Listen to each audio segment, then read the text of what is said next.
অনুরাগের ছোঁয়া ধারাবাহিকে আজকের পর্বে দেখা যায় রূপাকে কোলে করে নিয়ে হসপিটাল থেকে অ্যাম্বুলেন্সে করে আদালতে পৌঁছলো অর্জুন আর দীপা।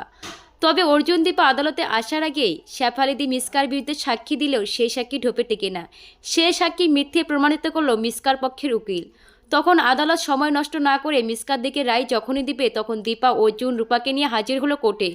তখন দীপা আদালতের কাছে কিছু সময় চেয়ে বলছে আমার মেয়ে এবার সবটা প্রমাণ করে দেবে। আর এইদিকে রূপার কন্ডিশন খারাপ দেখে সূর্য আদালতের কাছে হাত জোর করে বলছে আমার মেয়ের বয়ানটা যাতে ইশারা দিয়ে নেওয়া হয়, যাতে ইশারা দিয়ে আমার মেয়ে সব কিছু বুঝিয়ে দেয়, কারণ আমার মেয়ের শরীরটা অনেক খারাপ। তখন আদালত সময় নষ্ট না করে রূপাকে প্রশ্ন করতে থাকে, বলছে রূপা তুমি কোন ক্লাসে পড়ো, তোমার বাবা কোনটা, মা কোনটা। তখন রূপা সব কিছু হাতের ইশারা দিয়ে আঙ্গুল দিয়ে বুঝিয়ে দেয়। তখন জজ সাহেবও সব কিছু বুঝে যায়। তখন জজ সাহেব রূপাকে প্রশ্ন করে বলছে তুমি কি এমনি অ্যাক্সিডেন্ট হয়েছিল না তোমাকে কেউ মারতে চেয়েছে। তখন রূপা হাতের ইশারা দিয়ে বুঝিয়ে দেয় যে আমাকে কেউ গাড়ি চাপা দিয়ে মারতে চেয়েছিল।